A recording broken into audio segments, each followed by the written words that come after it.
السلام علیکم ورحمۃ اللہ وبرکاتہ۔ سوال ہے کہ قبرستان میں دعا کی جا سکتی ہے اور اس کی کیا کیفیت ہوگی؟ ہاتھ اٹھا کر کی جائے یا کیسے کی جائے؟ وعلیکم السلام ورحمۃ اللہ وبرکاتہ۔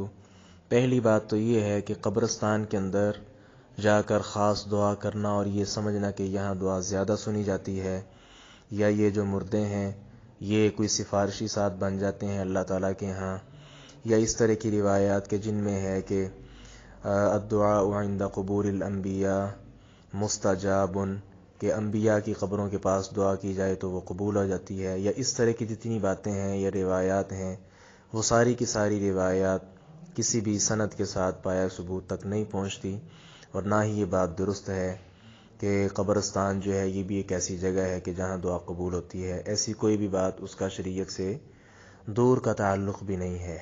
دوسری بات یہ ہے کہ ویسے جا کر جو وہاں کے ہمارے فوت شدگان احباب ہیں ان کے حق میں دعا کرنا جا کر، تو اس حالت میں اس صورت میں کسی کو بھی اختلاف نہیں ہے۔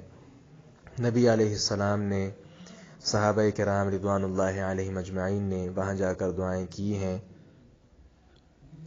باقی رہا مسئلہ کہ ہاتھ اٹھا کر دعا کی جائے یا کیسے کی جائے، تو یہ آدمی کا اپنا کام ہے۔ اب جو جاتی دعا پڑھنی ہے ہم نے تو وہ دعا ہاتھ اٹھا کر نہیں ہے، ویسے ہی ہے۔ باقی جو عام آپ دعا کرنا چاہ رہے ہیں ان کی مغفرت کے لیے، تو اس میں اختیار ہے، آپ ہاتھ اٹھا کر دعا کریں، جیسے مرضی آپ دعا کر لیں، اس میں کوئی قباحت نہیں ہے انشاءاللہ۔ خلاصہ کلام یہی ہے کہ قبرستان کو ایسی جگہ سمجھنا کہ جہاں دعا رد نہیں ہوتی، یا انبیاء کی قبروں کی فضیلت کے حوالے سے کوئی بات وہ بالکل بھی ثابت نہیں ہے۔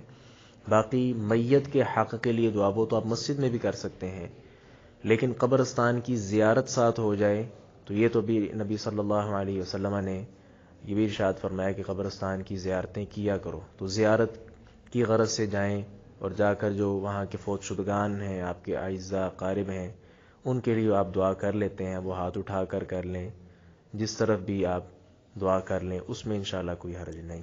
السلام علیکم ورحمۃ اللہ وبرکاتہ۔